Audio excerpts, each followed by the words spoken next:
Daniel Raj. I'm Tabitha Raj. I'm Sue. David. Hi, thank you all for coming today to celebrate the 140th Kentucky Derby. Growing up in a family that has been in good old Louisville, Kentucky for generations, the Kentucky Derby has always been a part of my life. For 2 weeks every spring, we would attend parties and festivals, and like my personal favorite, Thunder Over Louisville, the largest and best 30-minute fireworks display in the world. And then there are parades and marathons, and of course, hat-making parties for us ladies. But what makes the Kentucky Derby so special? Well, for starters, I think the food. The Southern fare is always decadent and delicious, and not to mention fattening.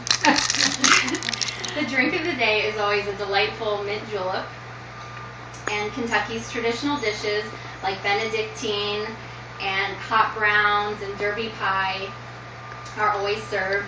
And of course it wouldn't be traditional Louisville if there wasn't bourbon balls and bourbon cake. On Kentucky Derby Day, everybody indulges. And then of course there are the people at the race. The Kentucky Derby has always been meant for people to see and be seen. Everyone shows up early to show off their new dress or their new suit, and most importantly, their outrageous hats. The ornate hats worn by women to the races are a relic of the past. It was a popular fashion from the Derby's start and has almost become a costume for today's event. And of course, the bigger and bolder, the better when it comes to Kentucky Derby hats.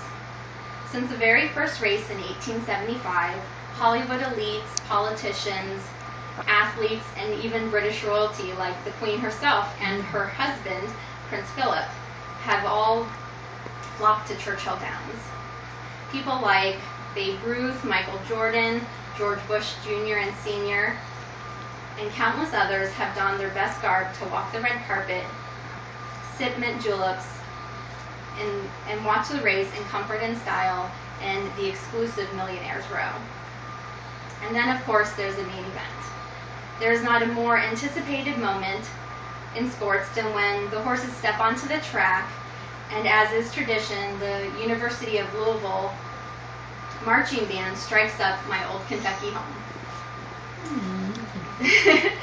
Then the horses take their position, and before you know it, the bell rings and the announcer is bellowing, "They're off."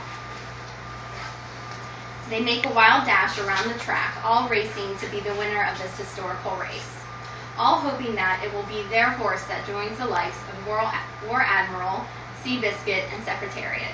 And of course, let's not forget my pick of last year's race, Orb. And before you know it, it's over, and the winner is adorned with the coveted wreath of roses. And the Kentucky Derby Gold Cup, created from a brick of 14-karat gold, is handed over to the lucky owner. So make your bets wisely and get ready for the excitement to begin, because it will be over before you know it. But whether your horse is in first place or last place, your heart will be racing, and you will love every minute of it. And if you're anything like me, you'll probably be screaming your head off. So good luck and enjoy. Yay!